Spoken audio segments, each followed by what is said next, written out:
같이 일어나셔서 21장 찬송을 부르시겠습니다.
다 함께 참회의 기도를 드리시겠습니다.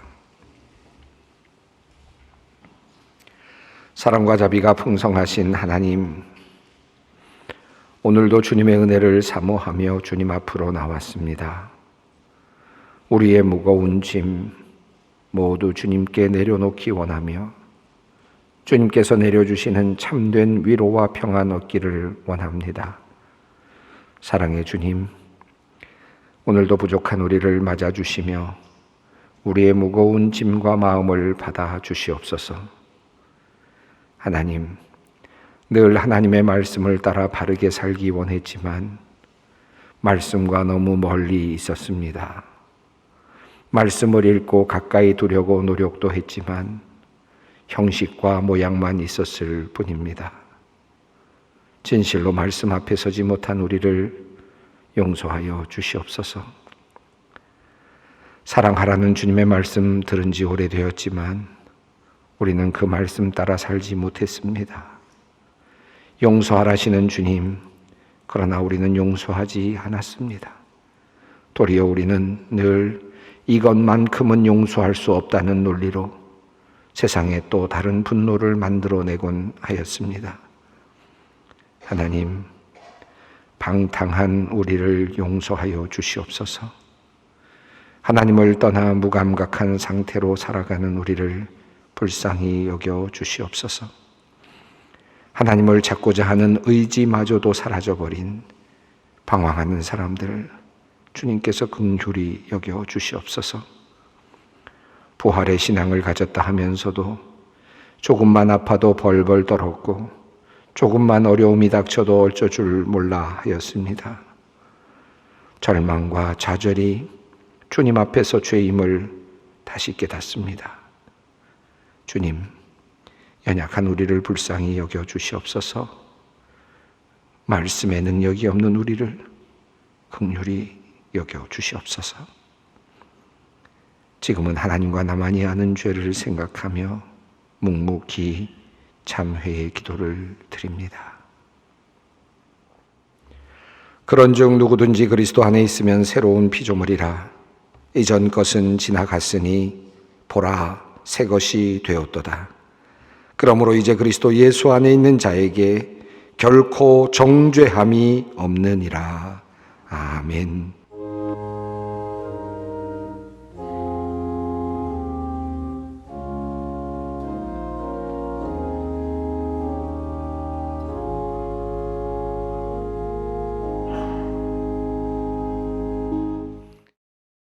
오늘 우리에게 주시는 하나님의 말씀은 구약성경 사사기 3장 1절로 6절 말씀입니다. 사사기 3장 1절로 6절 말씀입니다. 여호와께서 가나안의 모든 전쟁들을 알지 못한 이스라엘을 시험하려 하시며 이스라엘 자손의 세대 중에 아직 전쟁을 알지 못하는 자들에게 그것을 가르쳐 알게 하려 하사 남겨두신 이방 민족들은 블레셋의 5 군주들과 모든 가나안 족속과 시돈 족속과 바알 헤르몬 산에서부터 하맛 입구까지 레바논 산에 거주하는 히위 족속이라. 남겨두신 이 이방 민족들로 이스라엘을 시험하사 여호와께서 모세를 통하여 그들의 조상들에게 이르신 명령들을 순종하는지 알고자 하셨더라. 그러므로 이스라엘 자손은 가나안 족속과 헷 족속과 아모리 족속과 브리스 족속과 히위 족속과 여부스 족속 가운데 거주하면서 그들의 딸들을 맞아 아내로 삼으며 자기 딸들을 그들의 아들들에게 주고 또 그들의 신들을 섬겼더라. 아멘. 오늘 읽은 본문 말씀은 사사기서 말씀입니다. 가나안 땅을 정복한 이스라엘 백성들이 그곳에서 정착해 가는 과정, 그리고 또 그곳에 남겨져 있는 이방 민족들을 쫓아내지 못한 상태에서 끊임없이 도전을 받고 있는 그런 상황을 묘사하고 있는 그런 책입니다. 가나안 땅이라고 하는 이 땅은 우리 성경에서 매우 중요한 땅이고 또 특별히 구약 성경에서 이스라엘 백성들에게 매우 귀중한 의미 있는 땅입니다. 창세기 12장에서 하나님께서 아브라함을 부르셨을 때 본토, 친척, 아비, 집을 떠나서 내가 너에게 지시할 땅으로 가라 하셨을 때 그 하나님께서 지시하신 땅이 바로 가나안 땅이었습니다. 아브라함에게 그리고 그의 자손들에게 주시겠다고 약속하신 하나님께서 모든 인류를 다 제외하시고 아브라함을 선택하시고 그의 가족들에게 그의 자손들에게 주시기로 약속하신 특별한 땅이 바로 가나안 땅이었습니다. 그러나 그 가나안 땅은 오랫동안 이스라엘 백성들에게는 아주 남겨져 있는 갈 수 없는 그런 장소였습니다. 오랫동안 이스라엘 백성들은 애굽에 머무르면서 가나안 땅을 계속해서 기다려야만 했습니다. 430여 년 동안 이스라엘 백성들은 애굽에 머물면서 노예 생활을 하면서 가나안으로 돌아갈 날을 꿈꾸고 있었습니다. 하나님께서 그 약속을 지키시고 모세를 선택하시고 그리고 이스라엘 백성들을 이끌어 내시려고 할 때 모세에게 하나님께서 하신 말씀이 이렇습니다. 내가 내려가서 그들을 애굽인의 손에서 건져내고 그들을 그 땅에서 인도하여 아름답고 광대한 땅, 젖과 꿀이 흐르는 땅, 곧 가나안 족속, 헷 족속, 아모리 족속, 브리스 족속, 히위 족속, 여부스 족속의 지방에 데려가려 하노라. 정말 오랫동안 기다린 하나님의 계획이 이제 이루어지는 순간이었습니다.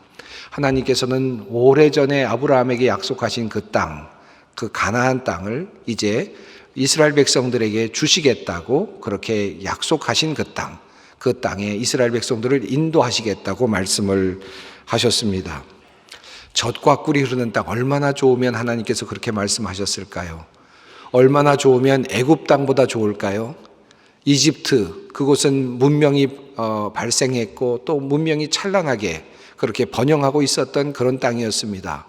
어찌 그것보다 더 좋은 땅이 있을 수 있겠습니까? 그런데 애굽 땅에서 그 이집트에서 430여 년을 살아온 이스라엘 백성들을 이끌어내시겠다고 말씀하시면서 내가 이스라엘 백성을 젖과 꿀이 흐르는 땅으로 인도하겠다라고 그렇게 말씀하셨습니다. 아마 모세도 그리고 이스라엘 백성들도 꿈에 부풀었을지도 모르겠습니다. 이스라엘 백성들이 애굽에서 나온 후에 그러나 하나님께서는 그들을 바로 그 가나안 땅 약속의 땅으로 이끌지 않으셨습니다. 그들을 광야에 두셨고 사실 40년 동안 그들은 광야에서 고된 훈련을 받아야만 했습니다.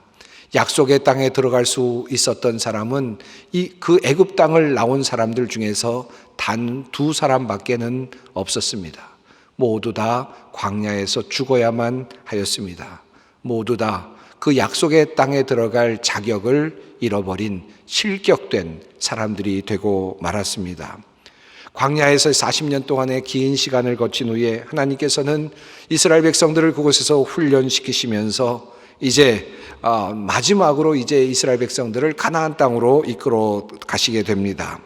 여호수아를 앞세우고 그리고 언약궤를 앞세우고 그리고 요단을 건널 때 하나님께서는 여호수아를 통하여 이렇게 말씀하십니다. 여호수아가 이스라엘 자손에게 이르되 이리 와서 너희 하나님 여호와의 말씀을 들으라 하고 또 말하되 살아계신 하나님이 너희 가운데 계시사 가나안 족속과 헷 족속과 히위 족속과 브리스 족속과 기르가스 족속과 아모리 족속과 여부스 족속을 너희 앞에서 반드시 쫓아내실 줄을 이것으로써 너희가 알리라. 하나님께서는 이스라엘 백성들이 요단을 건널 때 언약궤를 앞서가게 하시면서 언약궤가 앞서갈 때 요단강에 물이 멈추는 기적을 보여주셨습니다. 그 기적을 보여주시면서 하나님께서 약속하신 말씀이 바로 이 말씀입니다. 모든 민족들을 다 쫓아내게 될 것이다. 이것이 증거가 될 것이다. 라고 하는 말씀이었습니다. 하나님께서 놀라운 기적을 보여주시면서 약속하신 그 약속이니 얼마나 참된 약속이겠습니까? 요단강의 물이 멈추어 서늘 만큼의 기적을 보여주시면서 하신 하나님의 약속이니 얼마나 멋진 약속입니까? 이루어질 가능성이 얼마나 높은 그런 약속이었겠습니까? 그런 기대를 가지고 이스라엘 백성들이 요단을 넘었고 가나안 땅으로 들어갔습니다. 약속의 땅을 선물로 받았습니다. 그런데 그 약속의 땅에는 가나안 사람들이 아직 머물러 있었습니다. 이스라엘 백성들은 그 가나안에 있는 백성들을 쫓아내지 못했다고 여호수아와 사사기는 우리들에게 전하고 있습니다. 여호수아서 15장의 말씀입니다. 예루살렘 주민 여부스 족속을 유다 자손이 쫓아내지 못하였으므로 여부스 족속이 오늘까지 유다 자손과 함께 예루살렘에 거주하니라. 하나님께서 여부스 족속을 반드시 쫓아낼 것이다. 이것이 증거다라고 그렇게까지 말씀하셨는데 그러한 기대에도 불구하고 이스라엘은 들어가서 여부스 족속을 그만 쫓아내지 못했다는 것입니다. 이것이 가나안 땅의 현실이었습니다. 정복한 땅의 현실이었습니다. 사사기서도 처음부터 그와 같은 사실을 우리에게 알려주고 있습니다. 1장 29절 말씀입니다. 에브라임이 게셀에 거주하는 가나안 족속을 쫓아내지 못하매 가나안 족속이 게셀에서 그들 중에 거주하였더라. 21절 말씀입니다. 베냐민 자손은 예루살렘에 거주하는 여부스 족속을 쫓아내지 못하였으므로 여부스 족속이 베냐민 자손과 함께 오늘까지 예루살렘에 거주하니라. 여기에서 우리는 이런 질문을 갖게 됩니다. 하나님은 왜 이렇게 하시는가? 그토록 어렵게 가나안 땅을 이스라엘 백성들에게 선물로 주셨는데 광야에서 40년 동안이나 훈련을 시키셨고 그리고 또다시 새로운 민족을 이루셔서 그리고 약속을 믿는 그런 위대한 사람들 여호수아와 갈렙을 앞세우고 그렇게 해서 가나안 땅을 정복하게 하셨는데 하나님께서는 왜 이렇게 하시는가? 모든 족속들을 다 물리치시고 몰아내게 하시고 깨끗한 땅, 완전한 땅을 그들로 점령하게 하셔서 그들이 오직 그곳에서 하나님만을 섬기며 하나님께 영광을 돌리며 살도록 하셨으면 얼마나 좋았을까 하는 그런 질문을 하게 됩니다. 그러나 하나님께서는 가나안 땅을 그들에게 열어주셨고 그리고 약속의 땅이라고 그들을 들어가도록 하여 주셨지만 그러나 그곳에는 여전히 가나안 백성들이 살고 있었습니다. 어정쩡한 어중간한 점령이었습니다. 완전히 땅을 얻지 못한 상태로 그렇게 살아가야 하는 현실이 도래했습니다. 하나님께서는 이스라엘 백성들을 완전히 비어있는 공간으로서의 가나안 땅을 이스라엘 백성들에게 선물로 주시지 않았습니다. 왜 그렇게 하셨을까요? 거기에는 몇 가지 이유가 있었습니다. 첫 번째 이유는 이스라엘 백성들이 들어가서 모든 민족을 몰아내게 되면 그곳에 급격한 변화가 일어나서 혼란이 일어날 수 있었음을 아셨기 때문입니다. 신명기서는 이 이야기를 우리들에게 잘 전해주고 있습니다. 내 하나님 여호와께서 이 민족들을 내 앞에서 조금씩 쫓아내시리니 너는 그들을 급히 멸하지 말라. 들짐승이 번성하여 너를 해할까 하노라. 내 하나님 여호와께서 그들을 내게 넘기시고 그들을 크게 혼란하게 하여 마침내 진멸하시고 그들의 왕들을 내 손에 넘기시리니 너는 그들의 이름을 천하에서 제하여 버리라. 너를 당할 자가 없이 내가 마침내 그들을 진멸하리라. 하나님의 기본 계획은 이런 것이었습니다. 이미 약속의 땅 가나안 땅을 이스라엘 백성들에게 주셨습니다. 그러나 아직 그들을 완전히 가나안 백성들을 쫓아내지는 못하게 하셨습니다. 차츰 조금씩 쫓아내겠다라는 것이 하나님의 계획이었습니다. 만약에 그들을 한꺼번에 쫓아내게 된다면 그곳에 그 빈 공간에 들짐승들이 들어오게 될 것이고 그 공간을 통제할 수 없을 것이다 라고 하는 하나님의 생각 때문이었습니다. 그래서 다른 것들이 번성하게 하지 못하도록 땅을 경작할 사람이 없지 않도록 그렇게 하나님께서 배려를 하신 것입니다. 그래서 그들이 이스라엘 백성 외에 다른 민족들이 남아서 경작하고 이스라엘 백성들이 필요한 것들을 공급하도록 하시면서 살도록 하셨습니다. 점차 이스라엘 백성들이 강성해지면 하나님께서 때에 따라서 조금씩 그들을 쫓아내실 것이다 라고 하는 것이 하나님의 계획이셨습니다. 그러므로 하나님께서 이스라엘 백성들 사이에 가나안 땅에 다른 민족을 내어두신 이유는 이스라엘 백성들의 삶을 보다 더 온전하게 하기 위함이었습니다. 사사기 내용을 보면 이방 민족들이 그들의 종이 되어 섬겼다라는 내용이 많이 나옵니다. 바로 하나님의 의도가 그 안에 담겨 있었습니다.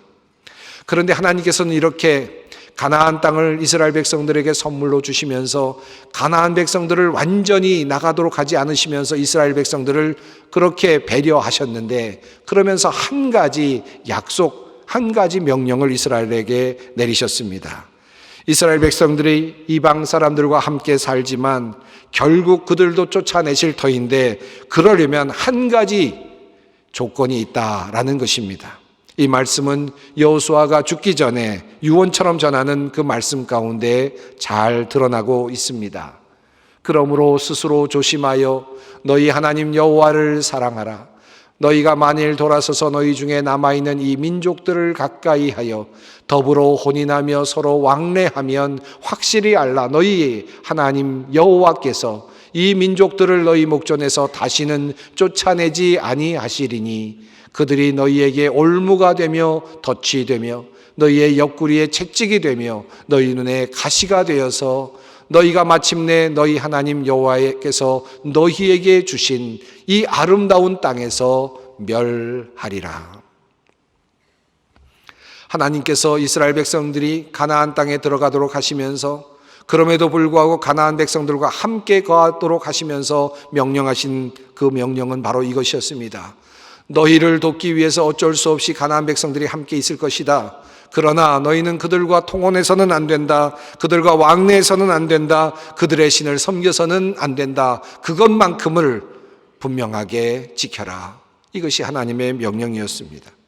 그러나 사사기 2장 말씀을 보면 여호와의 사자가 이스라엘 백성들에게 내려와서 책망하듯 하는 말씀 속에서 이미 이스라엘 백성들이 그 하나님의 명령을 어겼음을 우리는 확인하게 됩니다. 너희는 이 땅의 주민과 언약을 맺지 말며 그들의 제단을 헐라하였거늘 너희가 내 목소리를 듣지 아니하였으니 어찌하여 그리하였느냐. 그러므로 내가 또 말하기를 내가 그들을 너희 앞에서 쫓아내지 아니하리니 그들이 너희 옆구리에 가시가 될 것이며 그들의 신들이 너희에게 올무가 되리라 하였노라. 이미 이스라엘 백성들은 가나안 사람들과 혼인을 하고 함께 사귀면서 그들의 신을 섬기고 있었습니다. 여호와의 사자가 그들에게 내려와 책망하며 그들에게 이것이 너희의 올무가 되리라고 말씀합니다. 결국 하나님과의 언약을 지키지 못한 이스라엘은 가나안 땅에서 가나안 족속들과 함께 살아야 되는 운명이 되고 말았습니다. 이제 하나님께서는 그들을 더 이상 쫓아내지 않으시겠다고 그렇게 선언을 하셨습니다. 이 이야기가 우리에게 전하는 의미는 무엇일까요? 혹시 이 이야기를 읽으면서 우리는 이런 생각을 하게 될지도 모르겠습니다.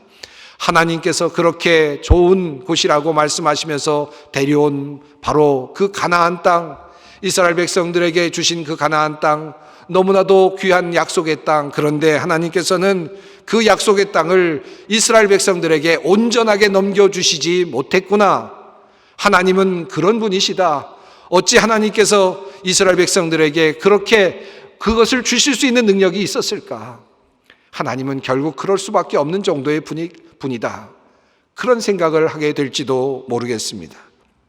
하나님은 사실 이 땅에서 이스라엘 백성들이 하나님만을 섬기며 살기를 원하셨습니다. 그래서 하나님께서는 아브라함을 선택하셨고 그리고 이스라엘 백성들을 선택하셨습니다. 그리고 그들을 적과 꿀이 흐르는 땅으로 인도하셔서 그들만의 하나님이 되시기를 원하셨습니다. 출애굽이 출발점이었지만 그것만으로 이스라엘 백성들이 하나님의 백성이 되기에는 역부족이었습니다. 그래서 하나님께서는 이스라엘 백성들을 광야에 멈추시고 40년 동안 훈련하시면서 그들을 완전히 바꾸어내셨습니다. 두 사람 외에는 모든 사람들이 그곳에서 태어나게 하시면서 하나님의 자녀들로 다시 바꾸어내셨습니다. 그리고 그 훈련의 목적은 이스라엘 백성과 하나님과의 관계를 분명하게 맺고자 하는 것이었습니다. 즉 하나님께서 이스라엘 백성들을 약속의 땅에 들어가게 하시기 위해서 광야에서 40년간 그들을 시험하시면서 그들이 하나님만 섬기는지 알고자 하셨습니다. 신명기서는 우리들에게 그 사실을 이렇게 증언합니다. 내 하나님 여호와께서 이 40년 동안에 내게 광야 길을 걷게 하신 것을 기억하라. 이는 너를 낮추시며 너를 시험하사 내 마음이 어떠한지 그 명령을 지키는지 지키지 않는지 알려 하심이라. 40년이 지나서야 하나님은 이스라엘 백성들에게 가나안 땅을 선물로 주십니다. 하지만 그때에도 하나님께서는 가나안 땅을 완전하게 주시지 않으셨습니다. 앞서 말씀드린 첫 번째 이유 때문이기도 하지만 더 중요한 두 번째 이유가 있었습니다. 그 이유를 오늘 본문이 우리를 통하여 우리들에게 알려줍니다. 여호와께서 가나안의 모든 전쟁들을 알지 못한 이스라엘을 시험하려 하시며 이스라엘 자손의 세대 중에 아직 전쟁을 알지 못하는 자들에게 그것을 가르쳐 알게 하려 하사 남겨두신 이방 민족들은 블레셋의 5 군주들과 모든 가나안 족속과 시돈 족속과 바알 헤르몬 산에서부터 하맛 입구까지 레바논 산에서 거주하는 히위 족속이라. 남겨두신 이 이방 민족들로 이스라엘을 시험하사 여호와께서 모세를 통하여 그들의 조상에게 이르신 명령들을 순종하는지 알고자 하셨더라. 하나님께서 이스라엘 백성들을 시험하고자 하셨다. 하나님만을 섬기는지 알고자 하셨다라고 하는 말씀입니다. 하나님께서 가나안 땅에 이방 민족을 남겨두신 이유는 이스라엘을 시험하기 위함이었습니다. 즉 광야에서 이스라엘 백성들을 시험하셨던 것처럼 그들을 시험하기 위함이었습니다. 그들이 하나님을 온전히 따르는지 하나님의 명령을 온전하게 순종하는지를 알고 싶어 하셨습니다. 그리고 전쟁을 수행하는 법을 알게 하려 하셨다고 성경은 덧붙여 말씀하고 있습니다. 사랑하는 성도 여러분, 전쟁하는 법을 아는 것은 어떤 의미겠습니까? 무엇을 배워야 한다는 뜻일까요? 칼을 쓰는 법, 그리고 창을 쓰는 법, 활을 쓰는 법을 배우는 것을 의미할까요? 전쟁의 전략을 짜는 법을 배우는 것을 의미했을까요? 하나님께서 전쟁하는 법을 알게 하려 하셨다라는 말씀의 그 본뜻은 과연 무엇이겠습니까? 이것은 하나님과 함께 전쟁하는 법을 배우게 하려 하셨다라는 말로 해석해야 맞을 것입니다. 하나님과 함께 하는 전쟁은 하나님을 의지하는 데부터 오는 전쟁인 것입니다. 이것이 바로 하나님께서 이스라엘 백성들을 훈련하시고자 하는 전쟁의 기술이었습니다. 다윗은 이 사실을 알았지요. 그래서 돌 5개 만들고 골리앗을 향해 달려갈 수 있었습니다. 골리앗을 향하여 나가면서 다윗은 이렇게 말합니다. 또 여호와의 구원하심이 칼과 창에 있지 아니함을 이 무리에게 알게 하리라. 전쟁은 여호와께 속한 것인즉 그가 너희를 우리 손에 넘기시리라. 전쟁은 여호와께 속했다. 이 사실을 다윗은 알고 있었고, 그리고 하나님만을 의지하며 전쟁으로 나갈 수 있었습니다. 다윗은 하나님과 함께 전쟁하는 법을 알고 있었습니다. 사사기서를 보아도 하나님께서 이스라엘이 하나님과 함께 전쟁하는 법을 어떻게 가르치셨는지를 우리는 발견할 수 있습니다. 기드온의 300군사를 뽑으실 때에 하나님께서는 건장한 청년을 뽑으신 것이 아니었습니다. 물가에서 독특하게 물을 핥아먹고 있는 그렇게 드물게 물을 핥아먹고 있는 300명의 사람들을 그저 뽑아내셨을 뿐입니다. 그들의 손에는 칼이 들려있지 않았습니다. 그들의 손에는 항아리가 들려있었고 횃불이 들려있었고 나팔이 들려있을 뿐입니다. 그럼에도 불구하고 하나님께서는 하나님과 함께 그들이 전쟁에서 승리하도록 이끌어 주셨습니다. 이것이 하나님과 함께하는 전쟁의 방법이었습니다. 여기에 하나님의 역사하심의 비밀이 있습니다. 하나님은 우리를 약속의 땅에 머물게 하시지요. 그 땅은 가나안 땅입니다. 그러나 이 가나안 땅은 비어있는 공간이 아닙니다. 파라다이스가 아닙니다. 그 땅에는 여러 잡족이 함께 섞여 살고 있습니다. 그 이스라엘 백성들에게 악영향을 미칠 수 있는 존재들이 여전히 존재하고 있습니다. 그러나 하나님은 그들을 완전히 쫓아내지 않으십니다.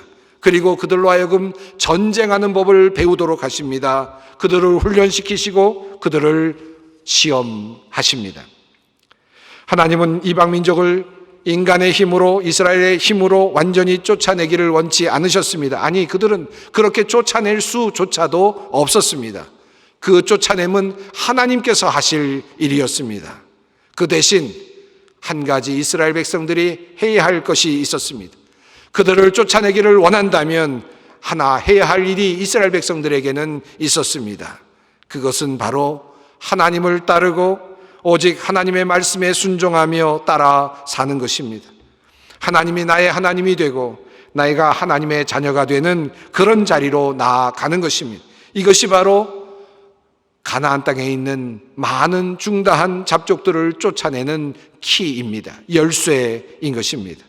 그러면 하나님께서 그들을 쫓아내십니다. 이것이 하나님의 약속입니다. 그런데 이스라엘 백성들은 계속해서 그곳에 함께 남겨져 있는 사람들의 관심을 갖습니다. 우리도 역시 그렇습니다. 우리의 관심을 항상 우리 옆에 아직 나가지 않고 버티고 있는 이방 민족들, 잡족들에게만 둘 때가 있습니다. 저들을 어떻게 하면 쫓아낼 것인가? 저들의 힘을 어떻게 하면 약화시킬 것인가? 우리가 어떻게 하면 저들을 지배할 수 있을 것인가? 안간힘을 쓰며 그와 상대하려 할 때가 참 많습니다. 하지만 그렇게 하면 정말 우리는 그들을 온전하게 쫓아낼 수 없습니다. 이것이 하나님의 법칙입니다. 하나님께로 우리의 마음을 향하고 온전히 하나님을 섬길 때에만 우리는 우리 앞에서 사라져가는 그 적들과 그리고 우리를 향하여 열리는 광대한 약속의 땅을 보게 될 것입니다. 대적들은 하나님께서 치워주십니다. 하나님은 전쟁에서 우리가 승리하는 법을 깨닫게 되기를 원하십니다. 전쟁의 승리는 칼과 창에 있는 것이 아니요 여호와에게 있는 것입니다. 안타깝게도 오늘 본문은 인간의 안타까운 현실을 이렇게 알려주고 있습니다. 그러므로 이스라엘은 가나안 족속과 헷 족속과 아모리 족속과 브리스 족속과 히위 족속과 여부스 족속 가운데 거주하면서 그들의 딸들을 맞아 아내로 삼으며 자기 딸들을 그들의 아들들에게 주고 또 그들의 신들을 섬겼더라. 하나님께서 원치 않으시는 그 일을 이스라엘 백성들은 하고 있었습니다. 사랑하는 성도 여러분, 하나님의 백성이 된다라는 말의 뜻이 무엇이겠습니까? 그것은 하나님께 집중하며 하나님이 나의 하나님이 되고 그리고 내가 하나님의 자녀가 되는 것입니다. 하나님의 말씀이 우리 안에서 역사하도록 하는 것입니다. 이것이 바로 하나님의 백성이 되는 것입니다. 약속의 땅에 산다는 것은 누구와 함께 사느냐, 우리만 사느냐 하는 이런 질문과 연결되는 것이 아닙니다. 누구와 함께 사느냐가 중요하지 않습니다. 무엇을 가지고 사느냐도 중요하지 않습니다.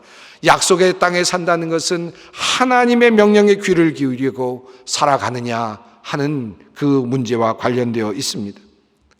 하나님의 백성이 된다는 것은 재물을 우리가 모두 버리는 것을 의미하는 것이 아닙니다. 우리가 가지고 있는 부동산을 모두 팔아서 하나님께 드리는 것을 의미하는 것도 아닙니다. 내가 가진 직업을 버리고 주님을 따라 나서는 것을 의미하지도 않습니다. 내가 가진 명예나 나의 모든 것을 포기하는 것을 의미하지도 않습니다. 우리는 세상에 살면서 그것들과 함께 어우러지며 삽니다. 때로 우리는 그것들로부터 도움도 받습니다. 하지만 그들과 함께 살면서 그것들에 매여 살아서는 안 됩니다. 그들의 문화에 종속되어서는 안 됩니다. 그들과 함께 살지만 그들의 힘에 압도되지 않습니다. 하나님께서 우리를 다스리십니다. 재물도 직업도 어떤 것도 우리를 하나님의 손에서 끊어서는 안 되는 것입니다. 이것이 바로 하나님의 백성이 살아야 되는 길입니다. 재물이 있지만 그것에 도움을 받고 살지만 재물이 나의 모든 것이 될 수 없습니다. 하나님이 나의 모든 것이 되는 것입니다. 사랑하는 성도 여러분, 우리가 사는 모든 현실이 그렇습니다. 교회도 그렇습니다. 교회에 나오면 하나님의 백성들로 가득 차고 참다운 신실한 백성들로 가득 차서 아무런 문제도 없고 사랑이 가득하고 모든 것이 평온하고 모든 것이 안전하면 얼마나 좋겠습니까? 그러나 교회 안에도 이방 민족이 함께 있고 그리고 거친 들과 같은 문제들이 생겨납니다. 중대한 잡족들이 교회 안에도 있을 수 있습니다. 문제가 없이 깨끗하게 교회를 유지하는 것, 그것에만 관심을 가지다 보면 우리는 이 사람을 몰아내고 또 저 사람을 쫓아내고 그러는 과정 속에서 또 다른 사람을 만나게 될 것이고 끊임없는 문제 가운데 그만 살아가게 될 것입니다. 결국 우리는 이러한 문화 속에서 살아갑니다. 그러나 우리가 이러한 상황 속에서 가나안 땅과 같은 이런 상황 속에서 살아가지만 그러나 우리가 진정한 교회가 되기 위해서는 우리의 눈이 하나님을 향할 때 그리고 우리의 마음이 하나님의 말씀 가운데 있을 때 우리는 진정한 가나안을 경험할 수 있습니다. 우리의 건강도 그렇고 우리의 사업도 그렇습니다. 불치의 병을 앓고 있을 수도 있고 그리고 여러 가지 어려운 그런 병 속에서 힘들게 살아갈 수도 있습니다. 사업이 어려워서 힘들어할 수도 있습니다. 하나님께서 그 모든 문제를 완전히 해결해 주시고 깨끗하게 해주신다면 얼마나 좋겠습니까? 그러나 하나님께서는 이스라엘을 가나안 땅에 두셨던 것처럼 우리를 그와 같은 자리에 두시지 않으십니다. 여전히 문제가 있는 곳에 우리를 두시고 끊임없이 우리가 힘들어하는 그런 곳에 우리를 두십니다. 다만 그러나 하나님만을 의지하기를 원하시는 것입니다. 하나님의 말씀에만 귀를 기울이시기를 원하시는 것입니다. 우리는 우리의 병과 싸우는 것이 아닙니다. 우리는 우리의 사업과 싸우는 것이 아닙니다. 우리의 척박한 현실과 싸우는 것이 아닙니다.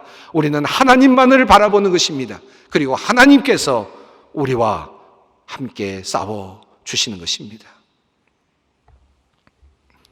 이것이 바로 가나안의 모습입니다. 사사기서를 보면 끊임없이 이스라엘 백성들이 어려움을 당하고 그리고 사사를 통해서 구원을 받고 그리고 조금 편안한 시간을 보내다가 또다시 어려움에 당하고 또 하나님께 탄원하고 또다시 평안을 누리는 반복적인 삶을 살아가고 있음을 확인합니다. 사랑하는 성도 여러분, 사사기의 문제가 바로 거기에 있습니다. 그들은 그들의 보여지는 문제에 관심을 두고 있었습니다. 그 옆에 있는 백성들을 어떻게 하면 쫓아낼까? 그 사람들의 세력을 어떻게 하면 약화시킬까? 그들의 세력이 강해지면 그들은 그들의 노예가 되어서 힘들게 살아갈 수밖에 없었고 이스라엘 백성들의 힘이 커지면 그들을 지배하며 살아갈 수 있었습니다. 그들은 그러한 현실 세계 속에서 세속의 세계 속에서 다른 중단 잡독들을 지배하며 살기를 원했습니다. 그리고 그것을 위해서 하나님의 도우심을 얻기를 원했습니다. 그러나 하나님의 방법은 달랐습니다. 하나님은 그들과 함께 살지만 하나님만 바라보며 살기를 원하셨습니다. 블레셋 사람이 물러가면 그들은 또다시 평안을 누리는 듯 했지만 미디안 사람들이 그들에게 와서 그들을 지배했고, 그들을 또 기도해서 또 물리치게 되면 또 모압 사람들이 와서 그들을 지배했습니다. 끊임없는 그런 삶의 연속이었습니다. 그 방식의 삶의 구조 속에서는 우리는 진정한 행복을, 진정한 평안을 누릴 수 없습니다. 주님께서 오늘 이 가나안 땅의 이야기 속에서 우리에게 주시는 귀한 말씀이 있습니다. 하나님만을 바라보기를, 주님만을 바라보기를, 그리고 주님만을 바라볼 때 내 옆에 있는 모든 문제들이, 그 많은 문제들이 어떻게 사라지는지를 볼 수 있기를 주님께서는 오늘도 우리에게 요청하고 계십니다. 가나안 땅, 약속의 땅, 젖과 꿀이 흐르는 땅, 그 땅은 결코 우리가 혼자 누리는 땅이 아닙니다. 적들과 함께, 중다한 잡독들과 함께 있는 곳입니다. 그러나 그곳에서 우리는 주님께서 주시는 젖과 꿀을 맛볼 수 있을 것입니다. 우리 주님께서는 우리 모두가 이 약속의 땅에 들어가 참된 안식을 누리며 살기를 원하십니다. 함께 기도하겠습니다. 하나님 감사합니다. 약속의 땅을 선물로 받습니다. 하지만 여전히 척박한 땅입니다. 유혹의 땅입니다. 오직 하나님만 바라보기 원하며 하나님의 말씀만이 우리를 인도하시기를 원합니다. 세상의 이방 민족들과 함께 살지만 그들의 문화에 현혹되지 않게 하시어 영적 전쟁에서 승리하는 우리 모두가 되게 하옵소서. 예수님의 이름으로 기도드리옵나이다. 아멘. 영원한 언약의 피를 흘려서 양들의 위대한 목자가 되신 우리 주 예수를 죽은 사람들 가운데서 이끌어내신 평화의 하나님이 여러분을 온갖 좋은 일에 어울리게 다듬질해 주셔서 자기의 뜻을 행하게 해 주시기를 빕니다. 또 하나님께서 예수 그리스도로 말미암아 우리 가운데 자기가 기뻐하시는 바를 이루시기를 빕니다. 주 예수 그리스도의 은혜와 하나님의 사랑하심과 성령님의 교통하심이 완성되지 않은 약속의 땅에서 하나님만을 바라보고 따름으로 젖과 꿀을 맛보며 살기를 원하는 주님의 백성들 위해, 소망의 성도들 위해, 이 나라와 민족과 역사 위에 항상 함께 하시기를 축원하옵나이다. 아멘.